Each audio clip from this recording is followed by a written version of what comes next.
मेराज की हमारा नबी सबअ समावात, मेराज की हमारा नबी सबअ समावात, नहीं भूला वहाँ नबी हम गुनहगार उम्मत, नहीं भूला वहाँ नबी हम गुनहगार उम्मत। রহমতের নবীকে আমার আল্লাহ বাহনের মধ্যে চোখের পলকে নিয়ে গেলেন। সাত আসমান, আরশ, কুরসি, লৌহ কলম সব কিছু ভেদ করাইয়া আমার নবীরে আল্লাহ তার বাড়িতে নিয়ে আল্লাহর সামনে বসাইয়া মজার মজার কথা বলেছেন। সুবহানাল্লাহ। না মজার মজার কথা বলেছেন। নবীকে আবার হাদিয়াও দিয়েছেন। এই যে 5 বেলার নামাজ আমরা আদায় করি, এটা মেরাজের হাদিয়া। 50 ওয়াক্ত নামাজ আমার মায়ার নবীর উম্মতের হাদিয়া দিছেন আমার আল্লাহ। নবী ভয় পাইছেন আমার দুর্বল উম্মতরা এগুলো আদায় করতে পারবে না। 50 ওয়াক্ত নামাজ থাকলে কি করতেন? বহু আমি মরে যেতেন। 5 ওয়াক্ত লয়ে টানা টানা ভাই আজান হইছে, কি নামাজ পড়ুন, আমার পেরেশানি বাইরে গেছে। কিও আমি একা ওই অন্ধকার কবরে কিভাবে থাকবো? নামাজ পড়ে আগে টেনশন দূর করি।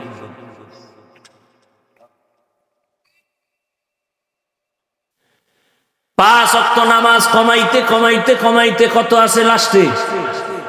নবীর মনটা গেছে বেজার। আহা, আমার উম্মত সব বেশি পাইব, কমতে কমতে গেল সব। রহমতের নবী বলেন, আমার অন্তরে দুঃখ, আমার উম্মতের সওয়াব কমে গেল। আল্লাহ বলেন, ও পয়গম্বর, আপনি উম্মতের জানায়া দেন 5 বেলার নামাজ যদি আদায় করে আমি পুরা 50-এরই সওয়াব দিয়ে দিব। মাকুন সুসুতি নামাজে পাঞ্জে গানা ফাওয়াইলুল লিল মুসাল্লিনা আল্লাযিনা মুমিনারা ইনামাজে ইমদাদ দা ইস্তাইনু আয়াতে কুরআন। এই ভলিউম বাড়া, কষ্ট হয় আপনাদের? আচ্ছা কি কষ্ট বলেন তো, একটু বইয়া রয়েছেন এই তো, মানে কষ্ট এতটুকু যারে এতক্ষণ বাইরে থাকলে মোবাইলে কত দুনিয়া ঘুরে লাগে, এইটা পারলাম না। এই তো ভাইরা আমার, তো 12 মাস মোবাইল দেখছেন, একটা দিন আল্লাহর জন্য দেন না।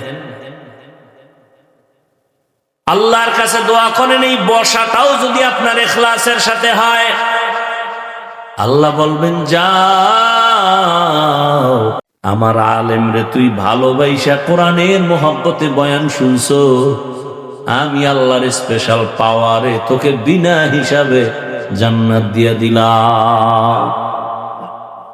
আতিনা ফি দারে দুনিয়া না হাসান, আতিনা ফি দারে উকবা না হাসান, ইয়া গিয়াসাল মুস্তাগীসি নাহদিনা লিফতিখারা বিল উলুমে ওয়াল গিনা।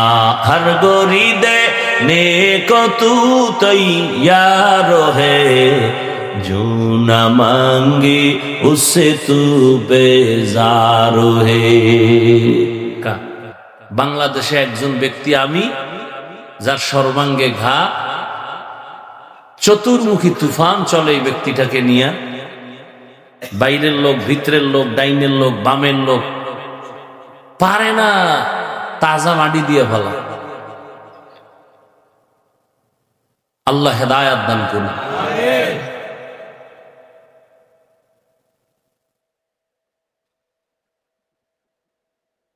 দোয়া করবেন, যেহেতু কথা আসছে বলেই ফেলছি, আমি ইচ্ছা ছিল না কিছু বলার। মাদ্রাসার জায়গাটা ও মালিক বারবার টাকা চায়, আমি সাইনবোর্ড লাগাইছি, দিতে না পারলে কি করা?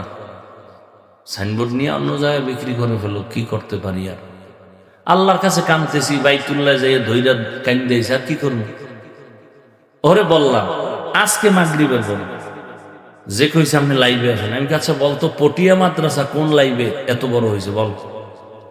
হাটহাজারী মাদ্রাসার জন্য লাইভ দিছিল কারা বল?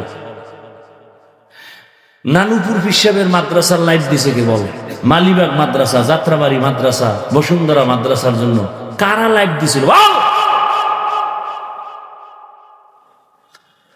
পাগল হয়ে গেছে লাইভ দেওয়ার জন্য। আর কিছু ব্যক্তি তো লাইভ বয় হয়ে গেছে, লাইভ বয়। এর মোবাইল আছে, পারে না বাথরুমে গিয়ে লাইভ দেয়, আর দেয়ও। ও যার সাথে আকাম করে মোবাইলে, হেরে তো লাইভ দেয়। আল্লাহ হেদায়েত দান করুন। যেই লোকটা ঘরের রুমে বসে সারাটা রাত মোবাইলে শুধু গুনাহ করে, চোখের গুনাহ, হাতের গুনাহ, অন্তরের গুনাহ, সারাটা রাত, কখন 2টা বাজলো, 3টা বাজলো, রাত্র 4টা বাজলো খবর নাই। ফজরের আজান হবে হবে ঠিক সেই সময় ঘুমে চাপ দিছে, মোবাইল পুড়ে গেছে, এক ঘুমে 10টা।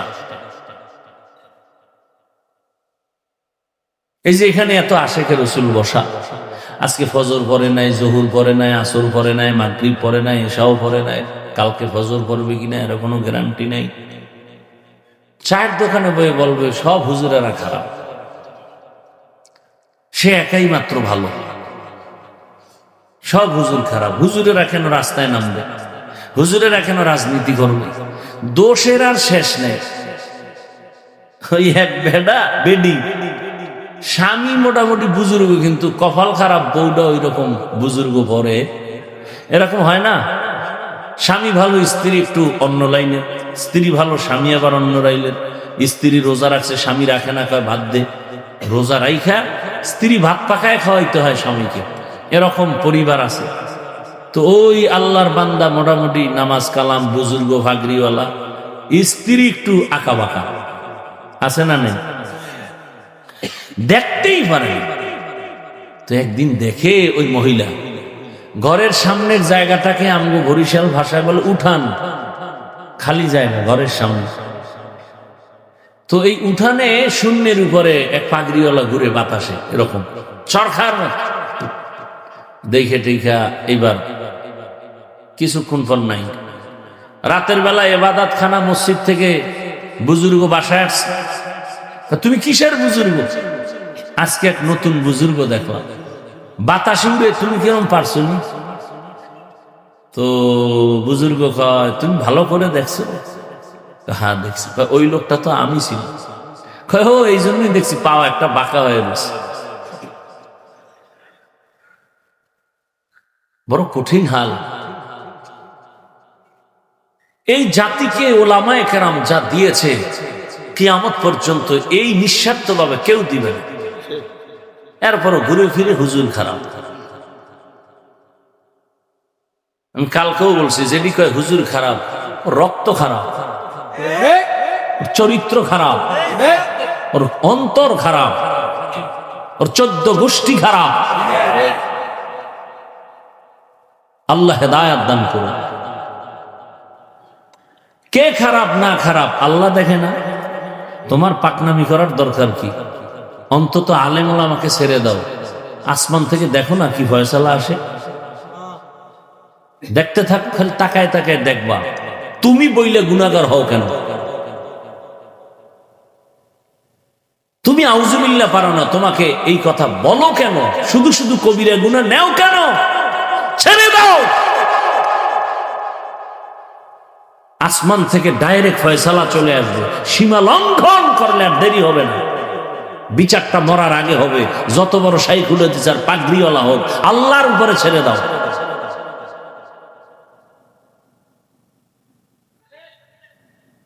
আল্লাহ আমাদের হেদায়েত দান করুন। ওয়া আম্মা মান খাফা মাকাম রাব্বিহি ওয়া নাহান নাফসা আনিল হাওয়া ফাইন্নাল জান্নাতা হিয়াল মাওয়া। আল্লাহ বলেন কিয়ামতের দিন আমার আদালতে দাঁড়াইয়া হিসাব দেওয়ার ভয় জমিনে জিন্দা অবস্থায় যেই মানুষ নিজেকে গুনাহ থেকে দূরে রাখবে, আমি আল্লাহ ওয়াদা করেছি আমি তাকে বিনা হিসাবে জান্নাত দিব। রহমতের নবী বলেন, ইত্তাকিল মাহারিম তাকুন আবাদান নাস। হারাম জিনিস থেকে নিজেকে ফিরাও, বাঁচাও, মানুষের কাছে তোমার মর্যাদা বেড়ে যাবে, আল্লাহর কাছেও তোমার দাম বেড়ে যাবে। নিষিদ্ধ জিনিস থেকে বাঁচো। ও ভাই, চোখের সামনে আপনারা দেখেন, আমার তর্জমা শেষ, এবার ব্যাখ্যা চলতেছে। আমরা আপনাদের সামনে যারা চেষ্টা করি, রসুলের আদর্শের টুপি পরেছি, আমি কোনো পিসাবের টুপি দেই নাই।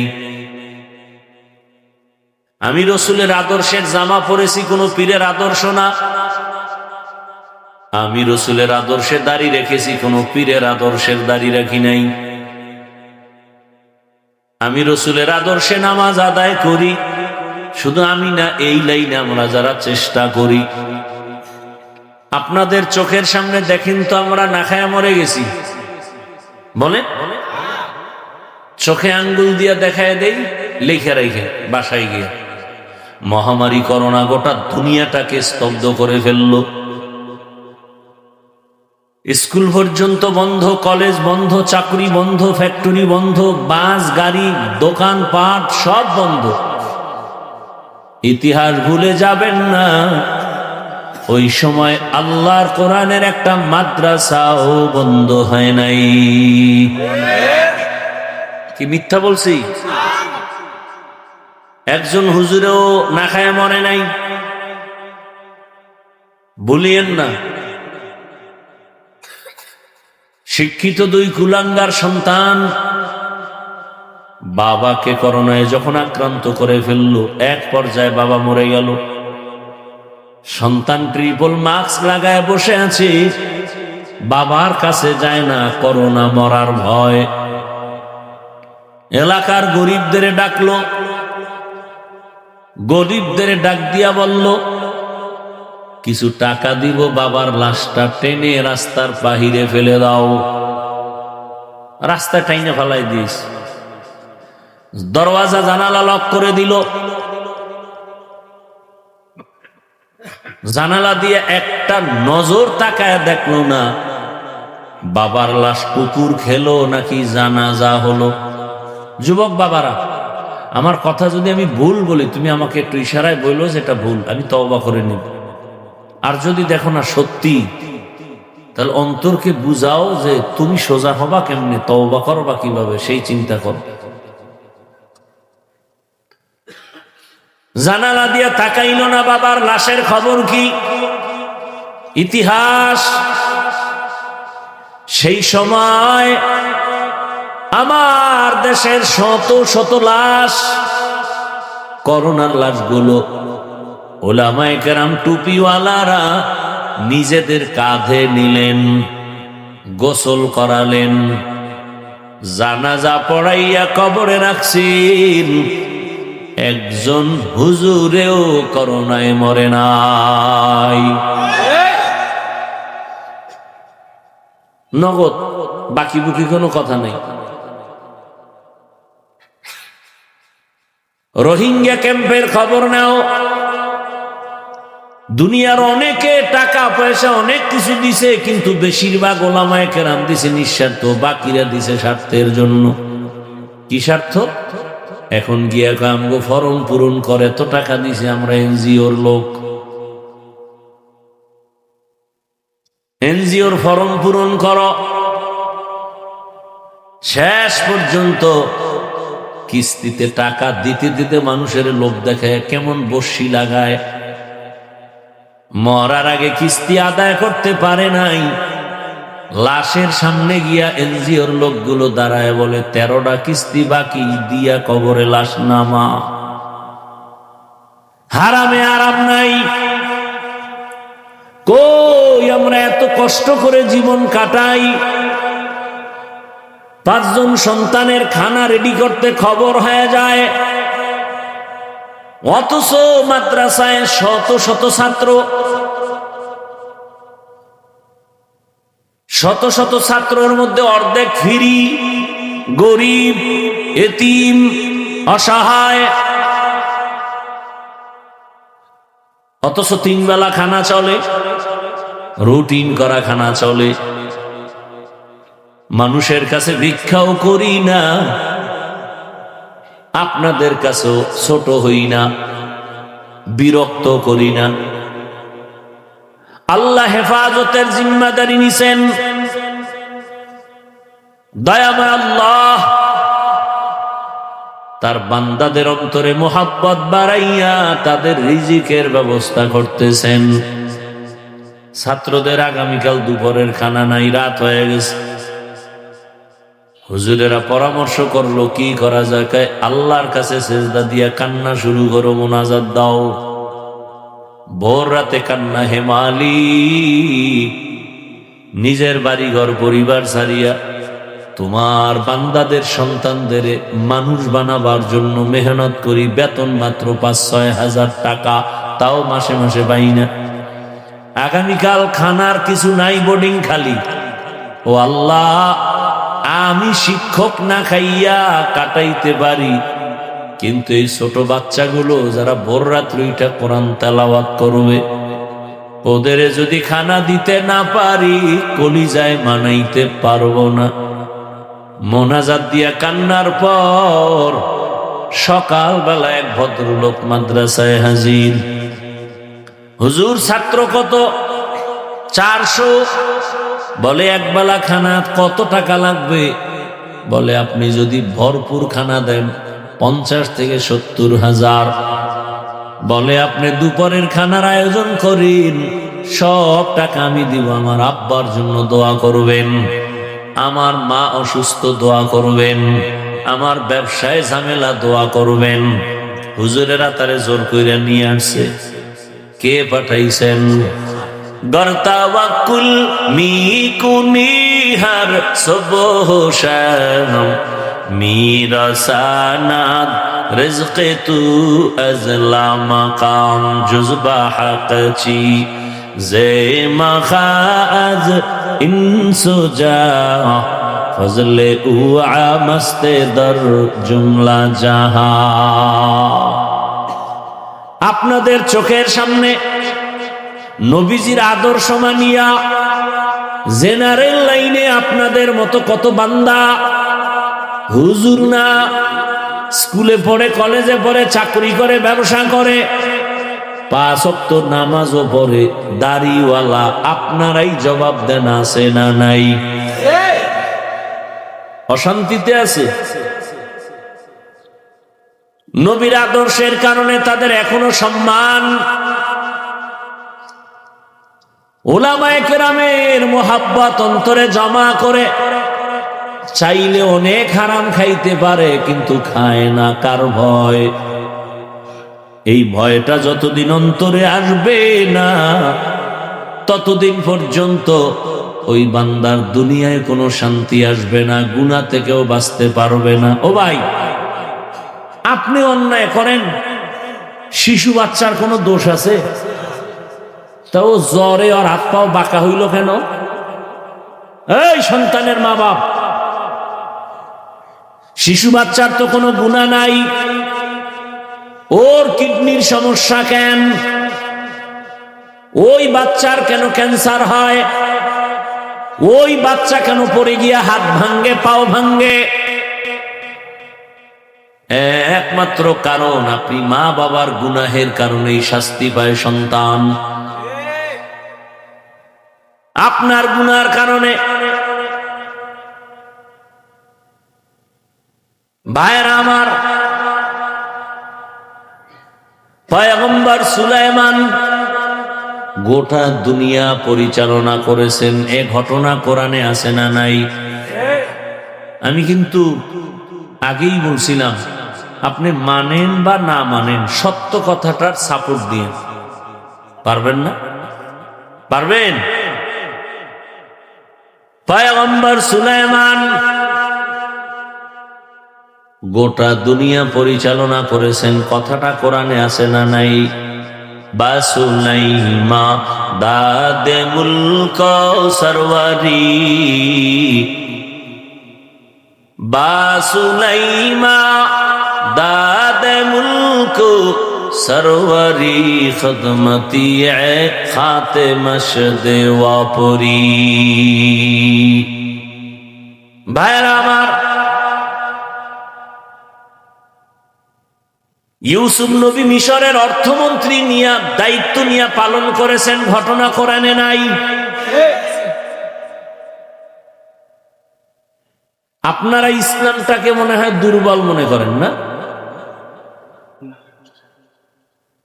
আপনারা কি ইসলামটাকে দুর্বল মনে করেন? আল্লাহর কোরআনটাকে কি দুর্বল মনে করেন? আল্লাহর কোরআন দুর্বল না, কিন্তু যারা বলেন যে সব বিষয়ের সমাধান আল্লাহর কোরআনের ভেতরে আছে, কিন্তু রাষ্ট্রের ব্যাপারে কোরআনে কিছু নাই, মানে ওইটার কেমনে কয় জানেননি? ইসলামের রাজনীতি নাই। তার মানে আপনি বুঝাই দিলেন আল্লাহর কোরআন ইসলাম সব দিক থেকে পরিপূর্ণ, রাষ্ট্রের ব্যাপারে কোরআন দুর্বল। আপনার কথায় প্রমাণ হইল রাষ্ট্রের ব্যাপারে ইসলাম দুর্বল। আসলে কি আল্লাহর কোরআন দুর্বল? আসলে কি রসুলের হাদিস দুর্বল? আসলে কি ইসলাম দুর্বল? আল্লাহ বোধহয় ভুলে রাষ্ট্রের ব্যাপারে কোনো সমাধান দেন না। কি বিষয়টা এমন? বরং মানুষের জীবনের যত লাইনের যত সমস্যা, সব কিছুর সমাধানের একমাত্র ঠিকানার নাম ইসলাম। দুনিয়াতে আর কোনো ঠিকানায় গেলে সমাজের রাষ্ট্রের কোনো সমাধান নিখুঁত ভাবে পাবেন না। ভেজাল আর ভেজাল। একমাত্র নিখুঁত ভাবে ইহকাল পরকালের সব সমস্যার সমাধান ঠিকানার নাম কি? দীনিয়াল ইসলাম দীনু মাওকাহু আরজু কুফরানান আফওয়ান ইনদাহু মুক্তাদায়া নবিয়ুন ওয়া সাহবুহু নুজুমুন লিল হিদায়া ফি জামাহু। আরে মুসলমান দাবি করেন, নামাজ যদি নাও পড়েন কিন্তু ইসলামটাকে খাটো করেন কেন? বা কেউ করে মেনে নেন কেন? এই আপনি নামাজ পড়েন না, আপনার বউ পর্দা করে না, এই জন্য বউরে কি কেউ কারো কাছে ছোট করে? বলেন না কেন? বরং কেউ করতে চাইলেও তো বাঁচাবার চেষ্টা করে। কথা ঠিক না? আপনার রসুলকে আপনি ঠিক মতো মানেন না, কিন্তু আপনার সামনে রসুলকে যদি কেউ খাটো করতে চায় আপনি সেটা সহ্য করেন কেন? ইসলাম পরিপূর্ণ এক বিধান, এক ইসলাম জীবনের ব্যবস্থা, সব সমস্যার সমাধানের ঠিকানা। কেউ যদি ছোট করতে চায় আপনি বলবেন আমি নামাজ পড়ি না, দাড়ি রাখি না, পর্দা করি না, তবে খবরদার ইসলাম পবিত্র, আমার সামনে ইসলামের খাটো করলে আমি ছাড় দিব না। এতটুকু ঈমান আপনাদের নাই? আমার কথাটা বুঝেন নাই মনে হয়। আপনি নামাজ পড়েন না, দাড়ি রাখেন না, পর্দা করেন না, সেটা ভিন্ন। আপনার সামনে, আপনি তো মুসলমান, আপনি তো ইসলামের মানুষ, আপনি মানেন না ঠিক আছে, কিন্তু আপনার সামনে ইসলামকে কেউ খাটো করবে, উল্টা পাল্টা কথা বলবে, আল্লাহর উপরে তোহমাত চলে যাবে, রসুলের উপরে ট্যাগ লাগাবে, আপনার তো সাথে সাথে বলা উচিত ফাঁকদার আর একটা বার আমার ইসলাম নিয়ে কথা বলবেন না। আমার ইসলাম আমার আল্লাহর দেয়া, কোনো ভেজাল নাই। আমি মানি না ঠিক, ইসলাম সঠিক, ইসলাম শান্তি, ইসলাম মানবতার ধর্ম, ইসলাম বৈষম্য দূর করার ধর্ম। উল্টা পাল্টা কথা বলবেন না। আমার রক্তবিন্দু দিয়ে হলেও ইসলামের ইজ্জত আমি রক্ষা করব। এর সামনে যে বাধা হবে, সেই বাধার প্রাচীর ভেঙে ফেলবো। কথাটা বুঝাইতে পারছি? এই নিয়তটা বা এই ঈমানটুকু যদি থাকতো, তাহলে আপনার সামনে এই কথা জীবনে কেউ বলার দুঃসাহস পাইতো না যে ইসলামী রাজনীতি নেই। আমার রসুল মদিনা রাষ্ট্র চালান নাই, তো কেন বলেন ইসলামে নাই? আপনি মানেন না, সেজন্য আপনার সাথে ঝগড়া নাই। বিরোধিতা করবেন কেন? আপনি নামাজ পড়েন না, এজন্য তো আমরা বুঝাইতেছি আদরের ভাষা দিয়া, নরম হইয়া আপনার কাছে আমি মাথা নত করে বুঝাই। কত নরম ভাষায় জানো আপনি ইচ্ছা করে নামাজের দিকে আসেন, আপনার একটা গালি দেই না, কিন্তু বিরোধিতা করবেন না তো এটা ছাড় দেওয়ার কোনো রাস্তা নাই। আপনি নামাজ পড়েন না, বুঝাইতেছি আপনার সাথে কোনো ঝগড়া নাই, দেখা হলে আগে সালাম দিন, কিন্তু বিরোধিতা কেন করবেন? এটা সহ্য করা যাবে না। বিরোধিতাটা সহ্য করা, আপনি পর্দা করেন না, কোনো ঝগড়া নাই, বিরোধিতা করলে আপনার সাথে আর কোনো আপোষ নেই, এখানে আর আপোষ করা যাবে না। আপনি দাড়ি রাখেন না, কোনো ঝগড়া নাই, আমি আপনাকে বুকে লাগাবো, সালাম দিব, মেহমানদারি করাবো, কোনো আফসোস নেই। কিন্তু বিরোধিতা করলে আপনার সাথে আপোষ করার কোনো আইন নেই ইসলাম। খুব কঠিন কথা, কিন্তু আপনি বিরোধিতা করেন কেন? আপনি ইসলামের রাজনীতি করেন না, হাজারবার আপনাকে ধন্যবাদ, আপনার সাথে আমার উঠা বসা হবে, কথা হবে, খানা হবে, সব হবে, বিরোধিতা করা যাবে না যে আমি দুনিয়ার কিছু ধান্দায় পড়ে গেছি, তো বাকি ইসলাম ঠিক, ইসলাম ঠিক, কোরআন ঠিক, আমি মানি না সেটা ভিন্ন, আমার শয়তানের বন্ধু বানায় নিছে, আমি দুনিয়াদার হয়ে গেছি। ইসলামের বদনাম যেন আপনি না করেন, আপনার সামনেও যেন ইসলামকে কেউ খাটো করার সুযোগ না পায়। ইসলামকে ইসলামের মর্যাদায় রাখেন, দেখবেন একদিন আপনারও মর্যাদার রাস্তা খুলে যাবে। সহজভাবে বুঝেন কথাগুলো। ওয়া আম্মা মান খাফা মাকাম রাব্বিহি ওয়া নাহা আন-নাফসা আনিল হাওয়া। এত বয়ান, কথা বলতে কি কষ্ট। 5 মিনিট কথা বইলে দেখেন তো কি কষ্ট লাগে কথা বলতে। পৃথিবীতে থেকে কষ্টের কোনো কাজ নাই, এত কষ্ট। আবার এর মধ্যে যদি প্রতিদিন, আবার যদি হয় 2-3টা, আবার যদি হয় আনলিমিটেড, আবার যদি হয় না খাইয়ার ঘুম না মাইরা। এই যে ফজর ঢাকা সেই কুড়িগ্রাম থেকে 3টা বয়ান শেষ করে আসছি, কারণ ওদিকে যাইতেই পারি না, বছরে 2-4-5-6 দিন যাই। 12 মাস যদি উত্তরবঙ্গে বয়ান করি শেষ করা যাবে না, চট্টগ্রাম সাইডে গেলে শেষ করা যাবে না, যেহেতু সারা দেশে দৌড়াই। কি করব, মানুষের আবদার রক্ষা, লজ্জায় পইরাও দেওয়া লাগে। কতটুকু বাধ্য হই যে হেলিকপ্টারে নিবে। আমি বললাম ভাইজান আগের থেকে ভাড়া কিন্তু 3 গুণ বাইরে গেছে। হবে, তারপরও নিব। দুপুরে গিয়ে আপনি আধা ঘন্টা বয়ান করে আসবেন, দুপুরে রাত্রে বয়ান আমার ঢাকা, কিন্তু তার ওখানে দুপুরে যেতে হবে জামালপুর, ভাড়া নিবে 2.5 লাখ। এটা কপ্টারওয়ালারা নিয়ে যাবে। আর কপ্টারের সাথে আমরা কোনো যোগাযোগ করি না। কমিটির বলি ওকে নাম্বার নেন, নিয়ে অফিসে যান, এয়ারপোর্টে ওদের অফিস, ওখানে গিয়ে ওদের সাথে ডিসকাস করেন সব। আমাদের সাথে এ বিষয়ে কোনো কথা নেই।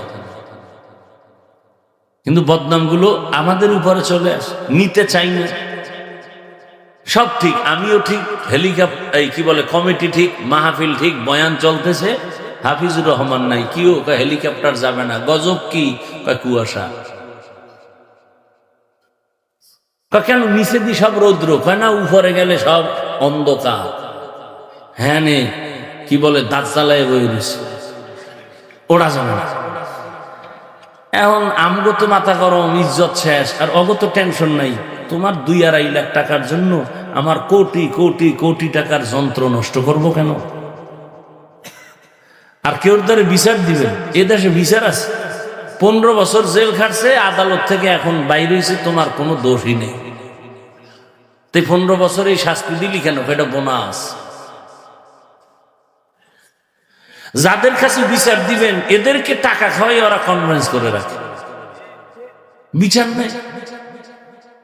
বরং দেখেন না কি পরিমাণ চেতা চেতে, হুজুরেরা কেন আবার আসমানের উপরে উঠে। আমগো নবী উঠলে আমরা উঠবো না? আমগো নবী উঠে নাই কই? মেরাজ কি হামারা নবী সবে সামাওয়াত, मेराज के हमारा नबी सबअ समावात, नहीं भूला वहाँ नबी हम गुनहगार उम्मत, नहीं भूला वहाँ नबी हम गुनहगार उम्मत। রহমতের নবীকে আমার আল্লাহ বাহনের মধ্যে চোখের পলকে নিয়ে গেলেন। 7 আসমান, আরশ, কুরসি, লৌহ, কলম সব কিছু ভেদ করাইয়া আমার নবীরে আল্লাহ তার বাড়িতে নিয়ে আল্লাহর সামনে বসাইয়া মজার মজার কথা বলেছেন। সুবহানাল্লাহ, না? মজার মজার কথা বলেছেন। নবীকে আবার হাদিয়াও দিয়েছেন। এই যে 5 বেলার নামাজ আমরা আদায় করি, এটা মেরাজের হাদিয়া। 50 ওয়াক্ত নামাজ আমার মায়ার নবীর উম্মতের হাদিয়া দিছেন আমার আল্লাহ। নবী ভয় পাইছেন আমার দুর্বল উম্মতরা এগুলো আদায় করতে পারবে না। 50 ওয়াক্ত নামাজ থাকলে কি করতেন? বহু আমি মরে যেতেন। 5 ওয়াক্ত লয়ে টানা টানা, ভাই আজান কি নামাজ পড়ুন, আমার পেরেশানি বাইরে গেছে। কিও আমি একা ওই অন্ধকার কবরে কিভাবে থাকবো? নামাজ পড়ে আগে টেনশন দূর করি।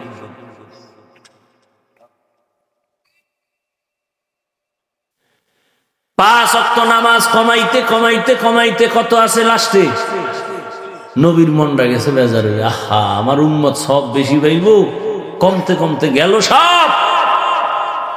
রহমতের নবী বলেন আমার অন্তরে দুঃখ, আমার উম্মতের সওয়াব কমে গেল। আল্লাহ বলেন ও পয়গম্বর আপনি উম্মতের জানায়া দেন 5 বেলার নামাজ যদি আদায় করে আমি পুরা 50-এরই সওয়াব দিয়ে দিব। মাকুন সুসুতি নামাজে পাঞ্জে গানা ফাওয়াইলুল লিল মুসাল্লিনা আল্লাযিনা মুমিনারা ইনামাজে ইমদাদ দা ইস্তাইনু আয়াতে কুরআবা। এই ভলিউম বাড়া,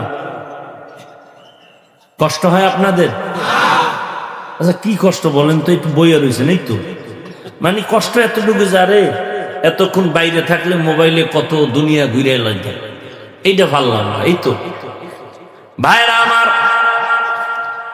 তো 12 মাস মোবাইল দেখছেন, একটা দিন আল্লাহর জন্য দেন না। আল্লাহর কাছে দোয়া করেন এই বর্ষাটাও যদি আপনার ইখলাসের সাথে হয়, আল্লাহ বলবেন যাও আমার আলেম রে তুই ভালোবাসা কোরআনের মহব্বতে বয়ান শুনছো, আমি আল্লাহর স্পেশাল পাওয়ারে তোকে বিনা হিসাবে জান্নাত দিয়া দিলাম। আতিনা ফি দারে দুনিয়া না হাসান, আতিনা ফি দারে উকবা না হাসান, ইয়া গিয়াসাল মুস্তাগীসি নাহদিনা লিফতিখারা বিল উলুমি ওয়াল গিনা। হর গরিদে নেক তু তৈয়ার হে, जो न मांगे उससे तू बेजार है। ও আমার কলিজার যুবক বাবারা, বৃদ্ধ বাবাজিরা, পর্দার আড়ালের মা বোনেরা, এত বয়ান আর এত বয়ান, জুমার খতিবের বয়ান, আমাদের বক্তাদের বয়ান, পীর মাশায়েখের বয়ান, দাওয়াত ও তাবলীগের বয়ান, এরপরেও কেন আমাদের আমলের খাতা শূন্যের কোঠায়? কারণ কি? ব্যবসায়ী ভাই জেনে শুনে কেন কাস্টমারের সাথে মিথ্যা বলে ধোকা দেয়? কর্মচারী মালিকের সাথে কন্টাক্ট 8 ঘন্টা ডিউটি করবে, কেন ফাঁকি দেয়? জানে ফাঁকি দেওয়া গুনাহ, এরপরও করে। মিথ্যা বলা গুনাহ, জানার পরে কেন বলে? কারো উপরে আক্রমণ করা জুলুম, জানার পরেও কেন করে? চুরি করা গুনাহ, এরপরও চোর কেন চুরি করে? এখানে আইয়াও মোবাইল নেই, অজে ফেরেশতারা মোবাইল চুরি করে। টাটকা বয়ান্ডি হই না, মোনাজাতের ঘরে নাই, মোবাইল শেষ। এরকম কুলাঙ্গার আছে না নাই? আল্লাহ হেদায়েত দান করুন। ভাইরা আমার, এত কিছু সব জানার পরেও কেন আমলের খাতা শূন্যের কোঠায়? একমাত্র কারণ আমাদের মাঝে একটা মেডিসিনের অভাব। কিসের অভাব? ওই মেডিসিনটা আমার মধ্যে না থাকলে আমিও বেতালে আছি, আমিও ওয়াদা ঠিক রাখি না। কেন বলে? মেডিসিন আমার মধ্যেও দুর্বল। পাগড়ি মাথায় দিছি ঠিক, তবে আমার সন্তানের সাথে আমি হক আদায় করি না। কেন বলে? মেডিসিন দুর্বল। ওই মেডিসিনের নাম হলো আল্লাহর ভয়। কার ভয়? দুনিয়ার যে ব্যক্তি আমার আল্লাহকে ভয় করবেন, দুনিয়ার সব মখলুক তাকে ভয় করবে। যেই ব্যক্তি আমার আল্লাহকে বেশি মহব্বত করবা, দুনিয়ার সব মখলুক তোমাকে মহব্বত করবে। তুমি আল্লাহরে মহব্বত করো, পিপিলিকা তোমাকে মহব্বত করবে, বিধর্মীরা তোমাকে মহব্বত করবে, গর্তের প্রাণী তোমাকে মহব্বত করবে, বাঘ তোমাকে মহব্বত করবে, মাছ তোমাকে মহব্বত করবে। এগুলো বহু দেখে আসছি, বহু আল্লাহওয়ালার চোখের সামনে দেখেছি। আমাদের সাগরের পার বঙ্গোপসাগর, কুয়াকাটা, সেই ছোটবেলার কথা। উজানির কারি ইব্রাহিম রহমতুল্লাহ আলাই, তার 11তম সন্তান আরি মনজুর আহমদ রহমতুল্লাহ আলাই, যার হাতে ধইরা আমারে ধইরা উজানি নিয়ে গেছেন, লেখাপড়া করালেন, আর বারবার দোয়া করতেন। আল্লাহ, বাচ্চাদের মতো কানতেন মাঝে মাঝে। আমার কাছে এদিকে দিয়ে কান্না করে এই যে পানি ভরে না, এটা হাতে মাখে, এই হাতে মাখে, চেহারায় মাখে, মাথায় মাখে। কয় এটি কেন করি জানো? জানো কেন? কয় চোখের পানি আল্লাহর ভয়ে কানলে ওইটা যেখানে লাগবে ওখানে জাহান্নামের আগুন লাগবে না। আর তার হাতের মধ্যে আমার হাত ঢুকাই এভাবে দোয়া করতো, আল্লাহ ওরে দিয়ে একটা বড় মাদ্রাসা দিতে চাই, তুমি একটু কবুল করো। তো মাদ্রাসা হয়েছে, তিনি তো আর নাই। আউলিয়ারা কারে উকবা ইখতিয়ার, জাহেলারা কারে দুনিয়া ইখতিয়ার। মেডিসিনটার নাম কি বলেন? হে খোদা দয়াময় রব্বুল আলামিন।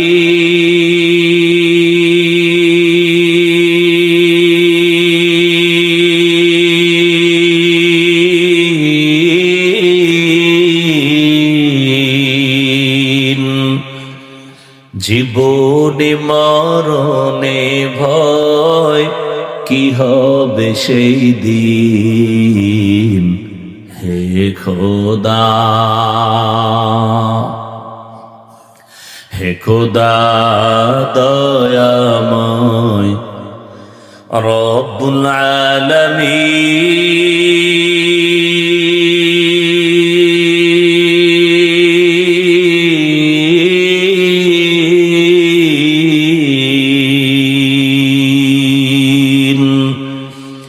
জীবনে মরণে ভয়, কি হবে সেই দিন হে খোদা।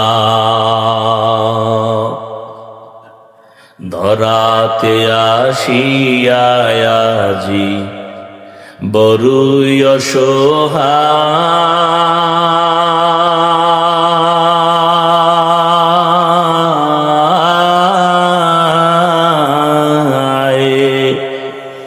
ইহকালের মায়া জালে অন্ধ যে সবাই।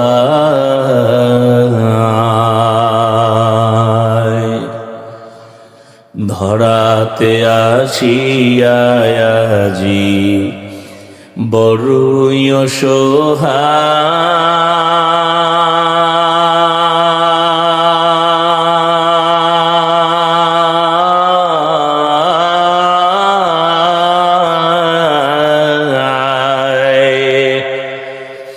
ইহকালের মায়া জালে অন্ধ যে সবাই।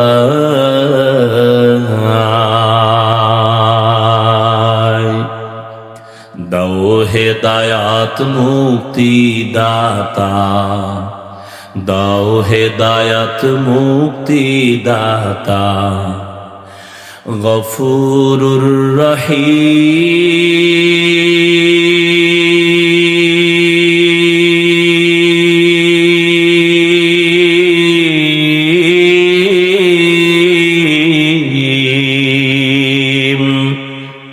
জীবনে মরণে ভয় কি হবে সেই দিন হে খোদা, হে খোদা দয়াময় রব্বুল আলামিন।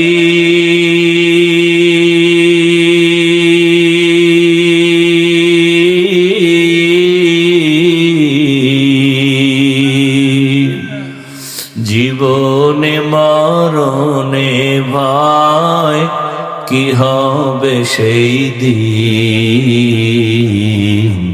হে খোদা। या इलाही मुझसे मुझको दूर कर, ताके देखो मुझ में तुझको एक नजर।